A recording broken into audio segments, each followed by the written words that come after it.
Picture this. You wake up one morning and realize the most valuable thing you own isn't your house, isn't your money, isn't even your name. It's your story. Now imagine discovering you may have signed it away, quietly, legally, permanently. That's the rumor detonating behind palace walls right now. That Prince Harry may have entered the most dangerous kind of breakup imaginable, already stripped of the one thing people associate with him most, his voice. And if that's true, this isn't a divorce story. It's a story about ownership, about narrative control, about a life quietly transformed into intellectual property. Because here's the question pulling legal insiders forward. If Harry can't speak freely about his own past, then who decides what the world believes about him next? And it starts with a statement that doesn't read like routine protocol. A rare, unusually direct message from Buckingham Palace, polished, formal, unmistakably intentional, declaring that no member of the royal family, past or present, may be commercially leveraged without sovereign consent. That kind of language doesn't appear unless something has already gone wrong. And almost immediately, one phrase begins circulating in whispers, like a file label no one was meant to see.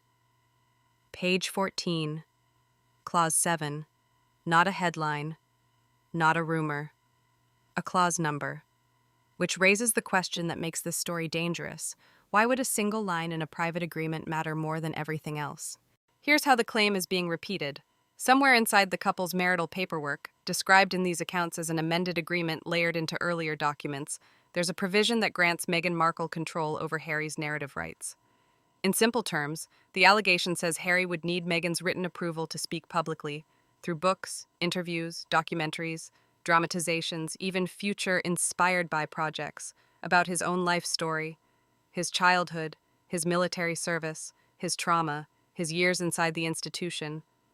The punch isn't just that it exists. The punch is what it implies. A world where the most famous tell-all figure of the modern royal era cannot tell anything, unless someone else signs off first. And then comes the detail that turns an unsettling claim into a chilling one. The rumor insists Harry signed it without independent legal counsel. True? Publicly confirmed, not in any definitive way. But narratively, it's explosive, because it's believable enough to feel like it could have happened during a time when Harry was emotionally raw, under pressure, and trying to build a new life fast. And once that thought enters your mind, you can't unsee it. You start replaying everything, every quote, every interview, every project announcement, and asking the same question again and again. Was he telling his truth, or delivering a version that had already been approved? In the version of events circulating in Royal Watch circles, the story doesn't turn on lawyers first. It turns on family. Specifically on Princess Anne, the royal who has built her reputation on bluntness, practicality, and zero tolerance for nonsense. The claim says Anne becomes alarmed enough to back a quiet internal review of what exactly Harry signed. Not because she wants drama, because she wants clarity. And in these accounts, the moment she sees the alleged clause, she doesn't describe it as a marriage provision. She describes it as something colder. A structure, a mechanism, an architecture of control. That wording matters because it reframes everything. It tells the audience, don't think relationship, think system, think leverage. And when people start thinking in terms of leverage, they start asking new questions. If Clause 7 is real, what else is buried in the paperwork? And who else has been reading it? Another name that keeps appearing in this narrative is Lady Louise Windsor. In the most dramatic tellings, Louise is positioned as a meticulous internal force, someone willing to read what most people skip: the schedules, the addendums, the cross-references, the corporate filings, the managerial structures. Whether that's exaggerated or not, it serves an important storytelling purpose. It makes the investigation feel less like gossip and more like a dossier. And in these accounts, Louise's assessment is said to be stark. Meghan's commercial empire wasn't built on products. It was built on Harry's legacy, his trauma, his title, his memory. That's the moment the viewer stops thinking about a divorce as two people separating. And because now the story is suggesting something else entirely. A brand that may be dependent on one person's identity, while legally controlled by the other. Every persuasive narrative needs a pattern, and this script builds one quickly.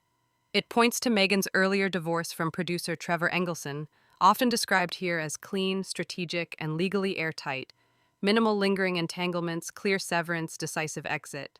The aim isn't to relitigate a past relationship. The aim is to plant a belief. This is someone who understands separation as strategy. And if that belief takes root, then the story doesn't need hard proof for every detail. It only needs the audience to think, if she prepared then, why would she be unprepared now, when the stakes are exponentially higher? Because with Harry, the stakes aren't only emotional, they're commercial, cultural, international. Oh, and that's where another concept enters, one that turns this from a marriage story into a media story: the exit narrative. The transcript's most provocative claim is not just that lawyers are involved, it's that the public story itself may have been engineered in advance. The name used to symbolize that machine is Sunshine Sachs, described as a high-powered PR force known for shaping celebrity crises and controlling the emotional framing of high-profile splits. The idea being pushed is simple but unsettling. In a modern public divorce, you don't just fight over assets, you fight over meaning. Who is the victim? Who is the aggressor? Who tried? Who failed? Who survived? And here's the hook embedded in that premise. If you can control how the world interprets the breakup, you can control what comes after it. Brand deals, interviews, sympathy, opportunities, reputational insulation. That's why exit engineering isn't just PR. In this story, it's a form of premeditated warfare, where the battlefield is your identity and the weapon is narrative. So the curiosity gap deepens. If the public story is part of the strategy, then what role is Harry playing in it? And more importantly, is he the author or the character? This is where the narrative turns from sharp to sinister. The claim says intimate footage, captured during the couple's streaming era, wasn't only gathered to tell their story, but could be positioned as future leverage. Not to amplify Harry's voice, to protect someone else's, to build a defense, to shape a case, to support a future interpretation of events.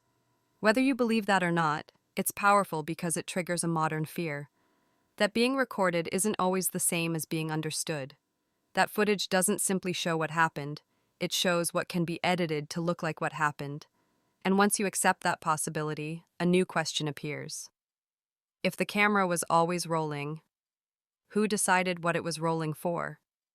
In this narrative, another contractual idea is floated, one described as couple alignment or public harmony, allegedly allowing separation narratives to be interpreted through pre-approved lenses like incompatible values, emotional instability, or personal breakdown.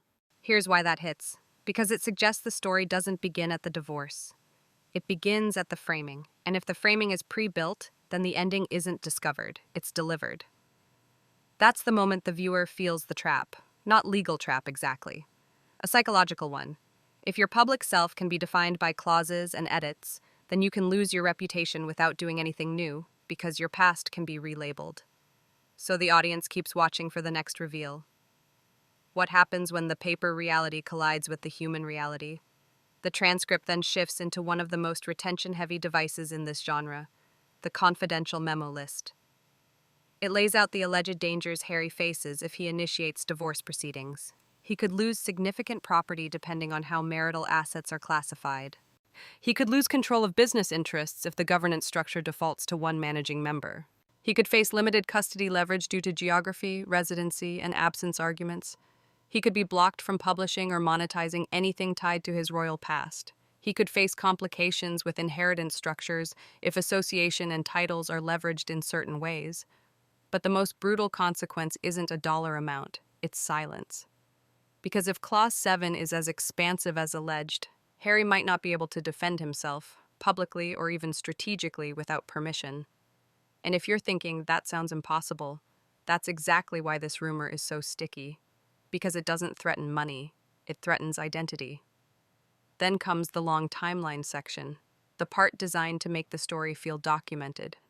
A sequence of corporate moves allegedly beginning in 2022, entities incorporated, trademarks filed, and brand assets organized under separate LLCs, deals structured with sole ownership language, operational access allegedly narrowed, approvals allegedly rerouted, public branding allegedly shifted towards solo identity. The message of the timeline is clear. This wasn't spontaneous. This was staged.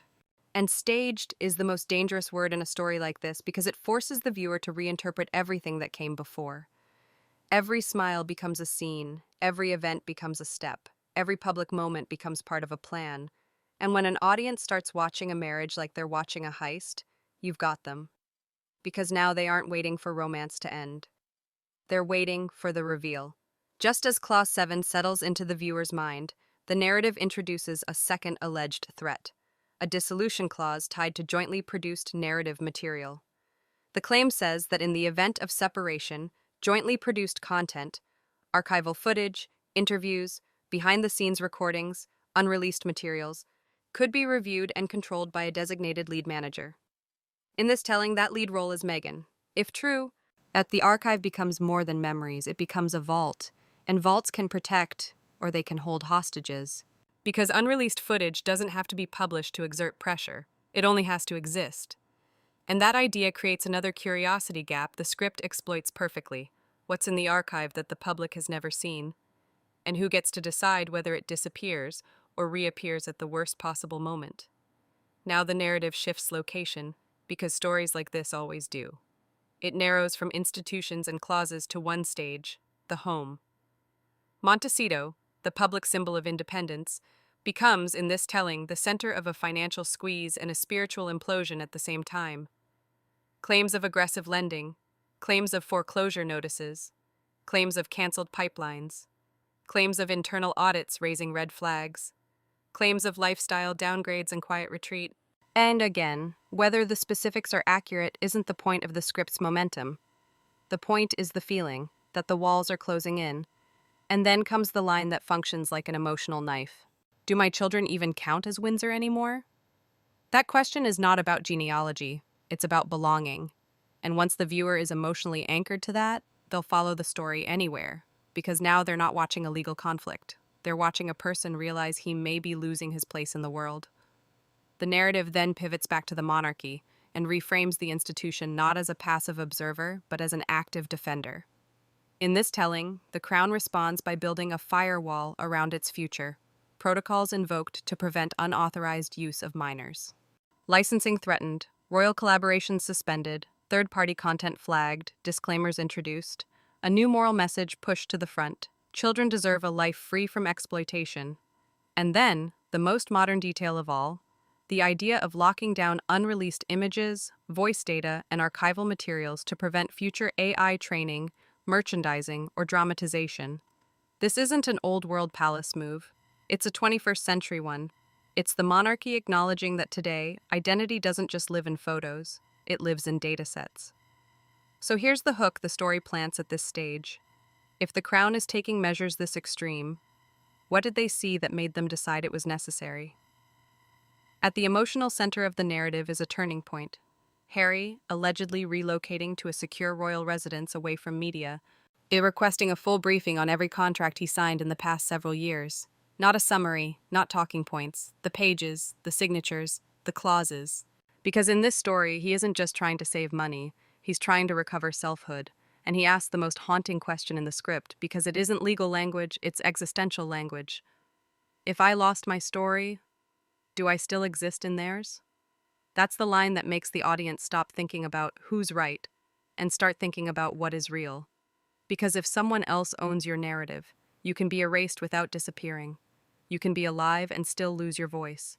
And the answer offered in the transcript is cold, clean, unforgettable. Not if you don't reclaim it. The final act delivers exactly what this genre promises: institutional power. A concept described as sovereign narrative integrity, a counterclause idea, and a declaration that private agreements attempting to commercialize or silence royal lineage may be incompatible with crown continuity, and therefore subject to repudiation. The point of the ending isn't just legal, it's symbolic. It says, some stories cannot be licensed like products, some histories cannot be owned by contracts written in private. And if Harry's life inside the institution is part of a national mythos, then the monarchy, at least in this narrative, refuses to let any single person monetize it uncontested. Which brings us to the closing idea the script uses like a final lock. A story doesn't belong to the person who edits it, it belongs to the person who lived it. That's the moral summary. That's the line meant to stay with the viewer after the video ends. And it leaves the audience with one last curiosity gap, because it's the only question that matters if Clause 7 is real. What happens when the man at the center of the story stops being a character and starts fighting to be the author again?